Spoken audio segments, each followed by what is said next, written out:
What's up, everybody? It's Justin. Hope you're doing great.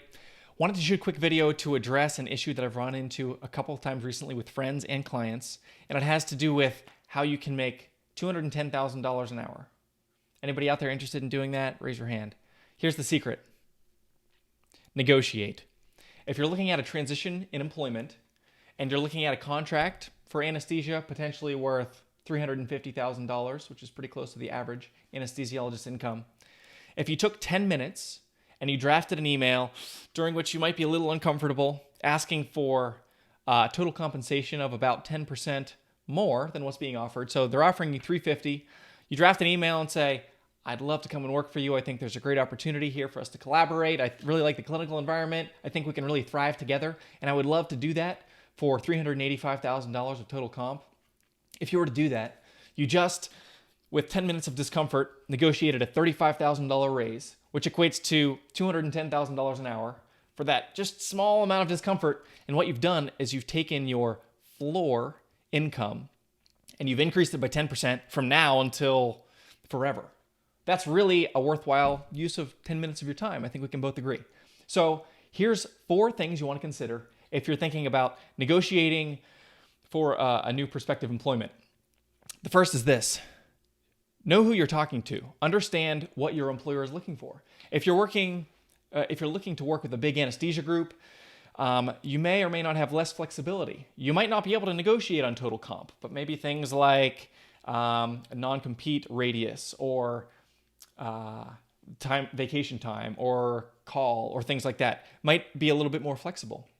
Whereas if you're looking at a smaller group, an anesthesia or pain group that doesn't have a huge HR department and a bunch of lawyers on their side, you may be able to have more wiggle room in negotiations. Maybe they're more interested in you, the clinician, and they're willing to go a little bit further to get you because they know if there's only 2 doctors right now and they're going to add you as the 3rd, you're going to have a major cultural impact and they might be willing to pay a premium. So knowing who you're talking to and knowing what they value is going to be able to direct how much you think you might be able to get in negotiations. The second thing that you should consider is this. Know your value. Know how much you think you're worth.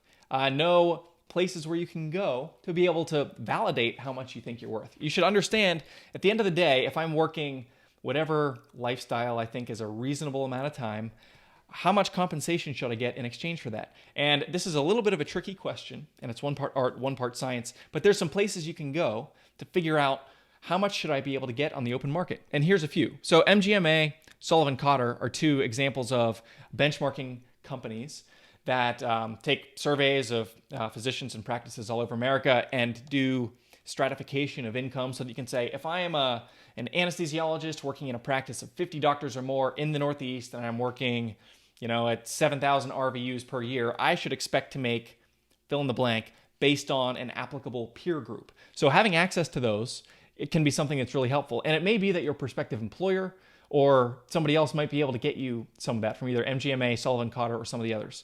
Second, or I should say third, don't underestimate the power of Google. Looking around in forums online, people talk about how much they make in different places. This is all anecdotal, but it's a couple data points that can be helpful if you incorporate them into a bigger picture to say, what kind of value should I be able to expect?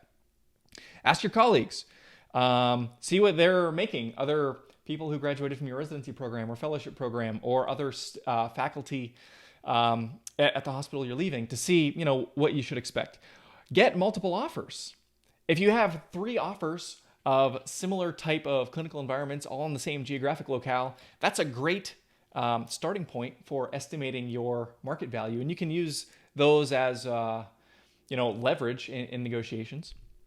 And then finally, using a paid review from either an attorney or a contract review company, they will often have databases of their own proprietary information where they've done a lot of contract reviews for a certain specialty in a certain geographic locale. And they'll be able to say, based on the 37 anesthesiology contracts I've done, of which 10 of them have been in the Pacific Northwest, here's the range that we saw. Here are the types of things that we've seen employers most willing to negotiate. And here's where we recommend you start in the negotiating process.